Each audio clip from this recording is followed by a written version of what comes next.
Hammer એટલે આપણે કહીએ ને ગુજરાતીમાં હથોડો, કે હથોડા જેવું કેન્ડલ પેટર્ન બને જે આવી દેખાય છે. આ એક ગ્રીન હથોડો છે અને એક લાલ છે. તો આમાં શું થઈ રહ્યું છે પહેલાં તમે સમજી લો કે માર્કેટ ખુલ્યું હતું, થોડુંક નીચે ગયું, થોડુંક ઘણું નીચે ગયું અને પાછું ઉપર આવીને બંધાયું. હવે ગ્રીનમાં શું છે કે બંધ ઓપનની ઉપર છે એટલે closing is higher than the open, અને રેડમાં શું છે closing is lower than the open. But બેવમાં એક વસ્તુ કોમન શું છે, નીચે મોટો શેડો છે.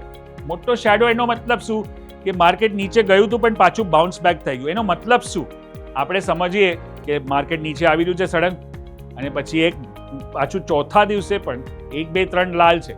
ચોથા દિવસે પણ માર્કેટ નીચે ગયું હતું ત્યારે તમે અગર 11-12 વાગે કે 2 વાગે કેન્ડલ જોશો તો લાલ જ દેખાશે.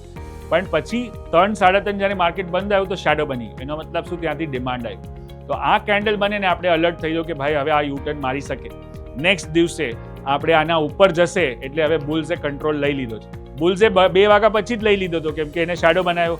બીજા દિવસે પાછો ગ્રીન બને એનો મતલબ કે હવે બુલ્સના વારો આવી ગયો છે. તો આપણે ત્યાં એન્ટ્રી કરીએ, નીચે સ્ટોપ લોસ લગાડે અને પછી ટાર્ગેટ આપણે આપણા સપોર્ટ રેઝિસ્ટન્સ ને બીજા બધા ટૂલ્સથી લઈ શકીએ. પણ આમાં આપણે ખાલી સમજી ગયા કે એન્ટ્રી ક્યાં કરવી જોઈએ અને સ્ટોપ લોસ ક્યાં કરવો જોઈએ અને હેમર ક્યાં આવે.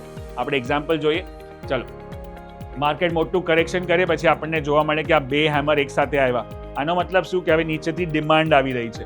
તો આ તમે આની ઉપર એન્ટ્રી કરો અને નીચે સ્ટોપ લોસ લગાડો. ઘણીવાર મોટો હેમર હોય તો સ્ટોપ લોસ પણ મોટો હોય, પણ એની સામે તમને જે ઉપરની જગા છે એ બહુ જ મોટી છે, રાઈટ. હેમર પછી આખી ટ્રેન્ડ રિવર્સ થઈ ગઈ. જેમ કે અહીંયા પણ વારંવાર હેમર આવે છે.